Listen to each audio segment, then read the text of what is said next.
इस्लाम में इबादत के तरीकों को लेकर अक्सर एक सवाल उठाया जाता है जो बज़ाहिर एक तज़ाद लगता है। आज की इस वजाहत में हम उसी सवाल की तह तक जाएंगे कि आखिर काबा की तरफ रुख करके नमाज पढ़ना बुत परस्ती से अलग कैसे है।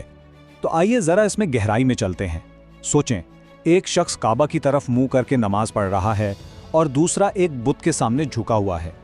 देखने में तो अमल एक जैसा ही है, लेकिन एक को तौहीद यानी एक खुदा की इबादत कहा जाता है और दूसरे को शिर्क।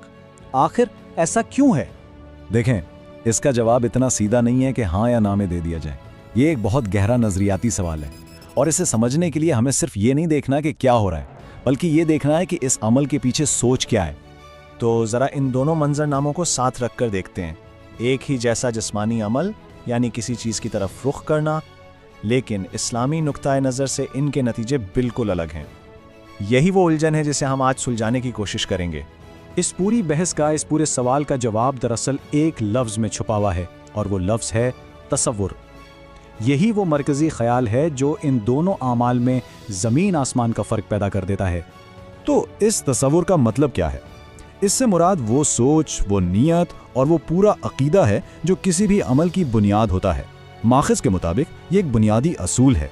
अमल खुद इतना अहम नहीं, असल चीज़ इसके पीछे का तसव्वुर है। अच्छा, तो पहले काबा से जुड़े तसव्वुर को समझते हैं। इस्लाम में आखिर काबा की हैसियत क्या है? यहाँ एक बहुत दिलचस्प बात सामने आती है। इस्लाम में काबा को खुदा नहीं माना जाता, बिल्कुल नहीं। ये सिर्फ एक सिमत है, एक डायरेक्शन, ताकि दुनिया भर के मुसलमान जब इबादत करें तो उनमें एक इत्तेहाद और एक तरतीब हो। इसे एक मुकद्दस मस्जिद ज़रूर समझा जाता है, लेकिन ये अकीदा हरगिज़ नहीं है कि अल्लाह उस इमारत के अंदर मौजूद है। और ये बात कुरान की इस आयत से बिल्कुल साफ हो जाती है। इसका सीधा सा मतलब ये है कि अल्लाह किसी एक जगह, किसी एक सिमत में कैद नहीं है।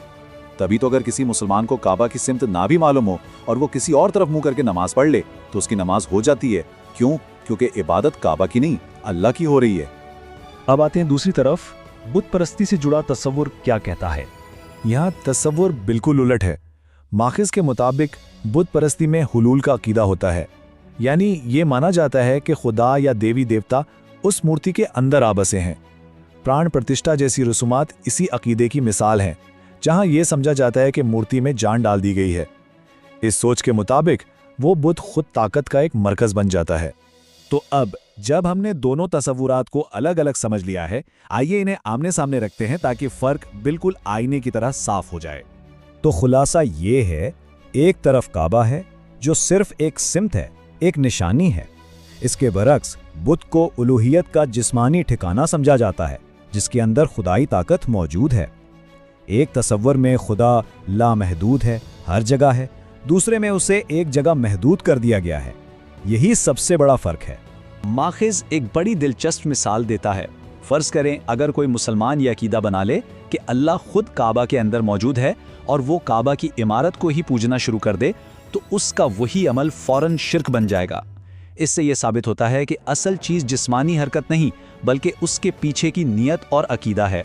तो इस पूरी वजाहत का निचोड़ ये है कि कोई भी अमल अच्छा है या बुरा, तौहीद है या शिर्क, इसका इन्हिसार उस अमल के पीछे छुपे हुए तसव्वुर और नीयत पर होता है। और ये बात हमें एक बड़े सवाल पर छोड़ जाती है कि सिर्फ इबादत ही नहीं, बल्कि हमारी ज़िंदगी के हर अमल में हमारे इरादे, हमारी नीयत की असल में कितनी अहमियत है।